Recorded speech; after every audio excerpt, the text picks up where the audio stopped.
po sa lahat po ng mga Dover Cats at sa lahat ng mga nagmamahal kay Miss Raisa May Dizon at Bimby Aquino Yap. So minsan lang sa kasaysayan ng Philippine Television ng isang klasikong kanta ng pagkabigo at panghihinayang ay biglang nagbago ng kahulugan at naging pambansang pambalanse ng kilig at saya. Ito ay dahil sa walang filter at napaka-unscripted na interaction ni Raisa May Dizon at Mr. Bimby Aquino Yap. So yan ang ating pag-uusapan maya-maya lang. But before that, if you haven't subscribed yet to my YouTube channel, please don't forget to like, share, and subscribe at hit mo na rin ang notification bell for more showbiz updates. So ito na, no, pag-usapan na natin ang ilan sa mga nakakakilig na galawan nitong si Bimby. Nako, muli na namang nagte-trending ang Maybe Love Team dahil sa mga ganap na ito. So bago natin yan pag-usapan, panoorin po muna natin ang updates na ito. Let's watch this. Miss Raisa! Iatid mo mga Pero Raisa, hindi sayang talaga kasi nandito na ako. Ayan!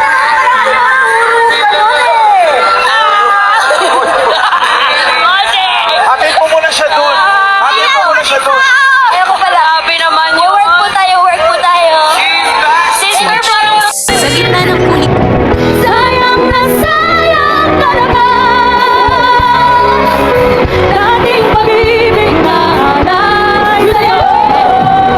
Sayang na sayang talaga, mahal pa rin kita.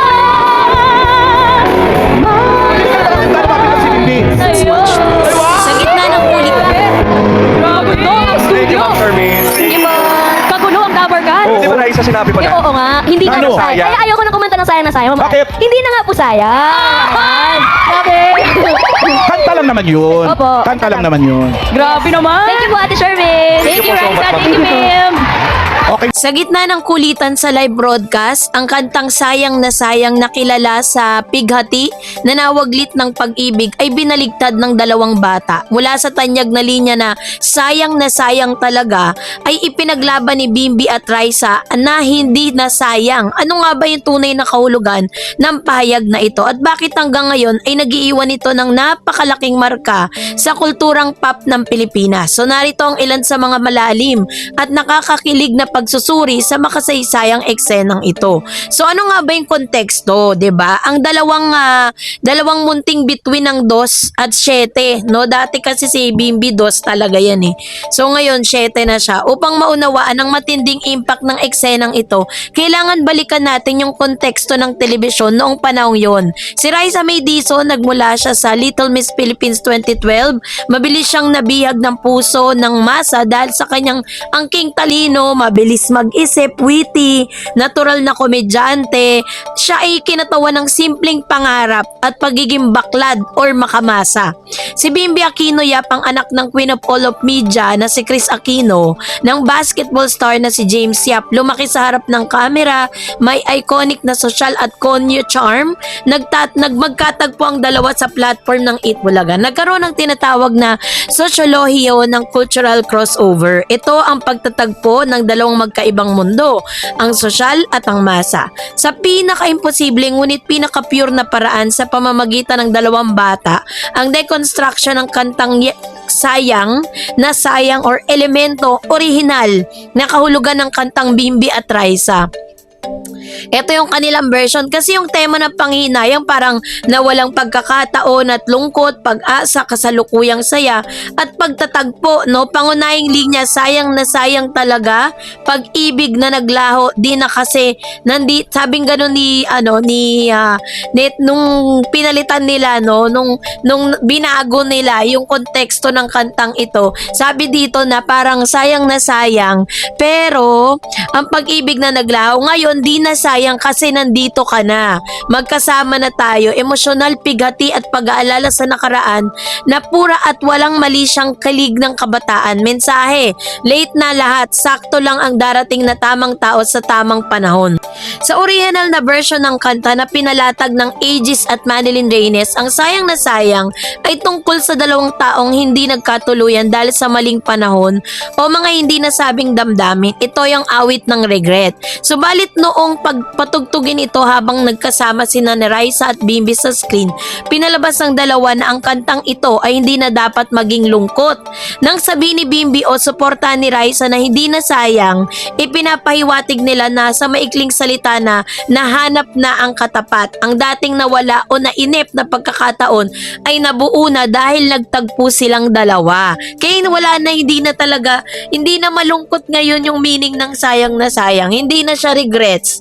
Parang a second chance na siya para kay Bimbi at kay Raisa May, 'di ba? So, ayaw ng mga bata sa malungkot na narrative. Para sa kanila, habang masayang sandali na magkasama sila sa live camera, walang dapat pang hinayangan, 'di ba? So, kaya naman talagang nagdulot po ito ng sobrang kilig, no?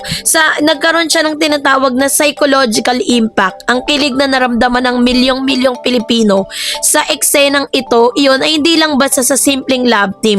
Ito ay nag-uugat sa ilalim ng malalalim na dahilan, no? Yung kanilang magic na unscripted live TV, hindi tulad ng mga teleserye na may nakasulat na script. Ang Itbulaga ay kilala sa spontaneity, ang reaction ni Bimbi na maging candid, at ang mabilis na sagot ni Raisa hindi kayang i-rehearse. Ang pagiging atubili, ang pautal-utal na pagsasalita at ang natural na gulat ng mga host tulad na Vic Soto at Joey De Leon ay nagbigay ng totoong emosyon sa mga manonood. So ito ba yung tinatawag na puppy love at innocence? Ang kilig na dulot ng dalawang bata ay malinis, pure. Walang halong pilit na romantikong mali siya, kundi isang masayang pagpapalitan ng papuri at atensyon. So yung ganitong uri ng kilig ay nagbibigay ng pakiramdam ng nostalgia sa mga nakatatanda. Pinapadala nito ang simpleng panahon ng pagkabata kung kailan ang pagkagusto ng isang tao ay pinapahayag ng walang takot o kaplastikan. Kaya alam mo, no wonder kung bakit ang dami pong mga seniors, ang dami pong mga fans netong si Raisa at saka si Bimbi na nasa age na sila, 'di ba? Pero parang nabubuhay ulit yung yung pagkabata nila dahil po sa napapanood nila kay Raisa at kay Bimbi. So yun po yung ilan sa mga talaga namang masasabi nating napakaganda, 'di ba? Yung kanilang contrast effect or opposite attract, mayroong natural na komedya at appeal kapag pinagsamang magkaibang personalidad, 'di ba? Si Bimbi napaka-polite, Inglesero at lumaking sheltered. Si Raisa na napakalihis, bibo, Tagalog at lumaking palaban sa buhay. Nang ipagtanggol o sabihin nilang hindi na sayang, pinatunayan ng dalawa sa mundo ng kabataan na walang pagkakaibang antas sa lipunan. Ang chemistry ay nagmumula sa mutual respect at simpleng kasiyahan na magkasama sila. So ano nga ba yung pambansang ibig sabihin ng di na sayang? Ano nga ba yung malalim na simbolismo ng payag na ito sa kulturang Pilipino? Ang di na sayang ay tagumpay ng kasalukuyan laban sa lungkot ng nakaraan. Sa tuwing binabanggit ang kulturang ng linyang ito mula sa eksena ni Raisa at Bimbi, ito ay nagiging code sa tatlong bagay. Number 1, yung pag-asa at sa pag-ibig. Na kahit ilang beses ka nang nasaktan o nang hinayang sa mga lumipas na relasyon, may darating na isang taong magpapadama sa iyo na hindi na sayang oras mo sa paghihintay. And of course, syempre merong kapanatagan sa kasalukuyan. Ang payag na ito ay isang pag-iimbita na ma-enjoy mo yung present moment. Bakit ka maiiyak sa nakaraan kung masaya naman ang kasalukuyan? So yung kapangyarihan ng tamang pagtatagpo sa pamamagitan ng simpleng laro ng salita at telebisyon na ipapahiwatig na ang bawat sayang ng karanasan ay may katapat na di na sayang ng wakas kapag dumating na yung tamang tao. So, ang eksena ni Raisa May Dizon at Bimbi Yap sa Aquino Yap sa Itbulaga ay nananatiling isa sa pinaka matagumpay na halimbawa ng spontaneous sa Philippine showbiz culture sa history. Pinatunayan nito na ang pinakamatinding kilig moment sa telebisyon ay hindi nangangailangan ng malaking budget, 'di ba? Dramatic storyline o matured actors. Minsan, ang kailangan lang ay isang klasikong kanta ng dalawang batang may magkaibang mundo ngunit may tapat na koneksyon at ang simpleng pagbaligtad sa kahulugan ng isang salita mula sa malungkot na sayang patungo sa masayang hindi na sayang. So kayo po, ano po ang inyong saloobin patungkol dito? Mag-comment kayo sa comment section. And that's it for today. For more videos and updates, please don't forget to like and subscribe, and please don't forget to follow my Facebook page, Dar Eds TV and Dar Eds channel. God bless everyone.